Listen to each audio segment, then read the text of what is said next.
My name is Father Elias D'Souza.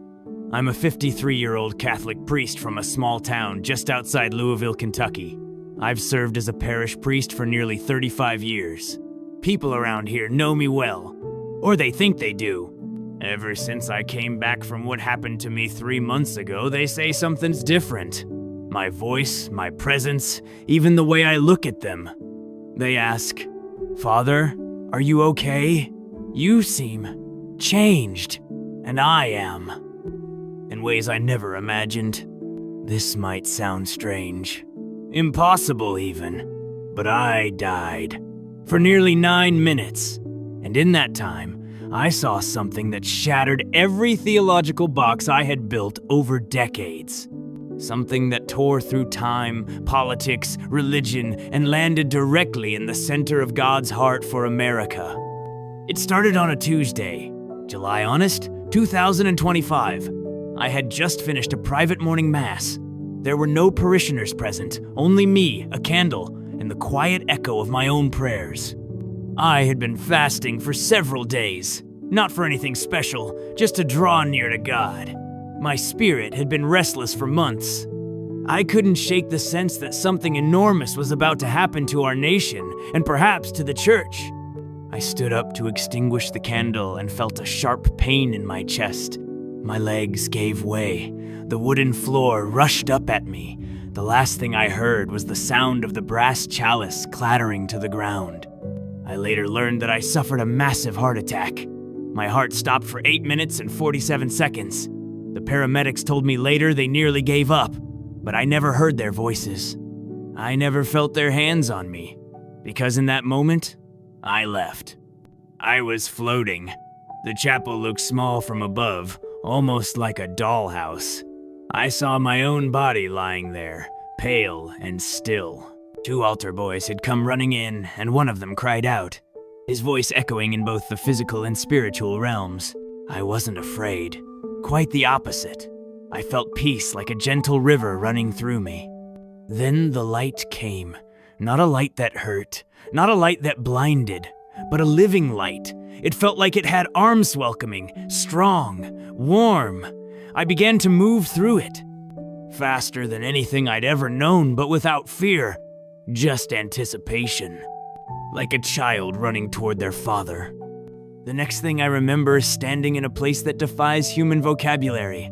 A meadow that shimmered with colors I've never seen before. Music played, but not with instruments. It came from everything from the air, the light, the trees, even from within me, and then I saw him. Jesus. Not a vision, not a feeling, not an idea. It was him. He walked toward me slowly. His robe was radiant, but not with earthly white. It glowed with glory. His eyes, dear God, his eyes, they held galaxies. They saw everything in me, and still, they shone with love. "Elias," he said. The sound of my name on his lips broke me. I wept, harder than I ever have. He took my hand. "There is something I must show you. It's urgent, and it concerns the future of your nation." I followed him, and in an instant, we were somewhere else. A vast hall, filled with scrolls, maps, and spiritual blueprints. It felt like a command center. There were angelic beings moving with purpose. Jesus pointed to one scroll that glowed brighter than the rest. On it, in heavenly script, I saw a name. Donald J. Trump.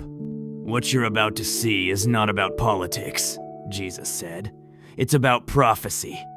Then the scroll unrolled, and I saw a bill of legal document, covered in signatures and heavenly seals. Jesus called it the Big Beautiful Bill. "This bill," he explained, "will become a dividing line. It is not what it seems on the surface. Many will mock it. Some will misunderstand it. But I have allowed it to come forth for a purpose. It will expose. It will reveal hearts. And it will call my people to choose." The vision zoomed out. I saw America from above. Cities pulsing with spiritual activity. Some shrouded in darkness, others burning with heavenly fire. I saw churches, some glowing, some completely dark. Then Jesus looked at me with a heaviness that silenced my thoughts. Elias, the fate of America hangs in the balance. My people have prayed for revival, but they have not prepared for shaking. This bill, this moment in history, is a test. Not of political allegiance, but of spiritual discernment. Tears streamed down my face. "But Lord," I said, "what should I tell them?" He turned to me, eyes blazing. "Tell them to wake up. Tell them that comfort has numbed them, that tradition has silenced their ears, that my voice is still speaking, but few are listening. Tell them I am raising up voices in unexpected places, that I will use even the foolish things to confound the wise, even a flawed leader, even a controversial bill." Then he showed me something that shook me deeply.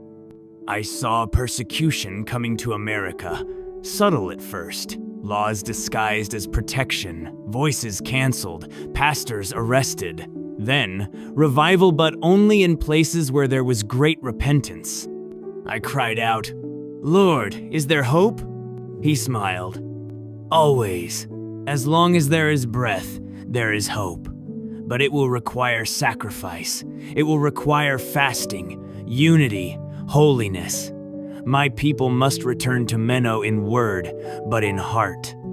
The scene changed again. I was shown specific states: Florida, Texas, Ohio, and California. Each had a unique spiritual assignment. I saw churches underground, fiery worship services in barns, living rooms, even prisons. And then I saw a great wave of light rushing from the center of the country outward. "That is the coming outpouring," Jesus said. "But it will only be sustained by the purity of those who carry it." Finally, he looked into me again. "Elias, I am calling you to be one of the voices. Not because you are worthy, but because you are willing." He placed his hand on my chest. "Now go, share what you have seen. Warn them, invite them. Tell them the time is short, but my mercy is vast." Then everything went white. I woke up in a hospital bed, nurses screaming, machines beeping. One of them cried out, "He's back!" They were shocked. My heart had stopped for nearly 9 minutes. No brain damage, no deficits, just tears in my eyes. Since that day, I've changed. My sermons carry a different weight. Strangers come to me in tears. I speak with boldness I never had before, and I tell everyone who will listen. Jesus is calling, not to politics, but to prophecy, to discernment, to fasting, to repentance, to readiness. The big, beautiful bill is real. It is both a sign and a sifting. Church, will you be ready? Will you respond? Time is short, and Jesus is waiting.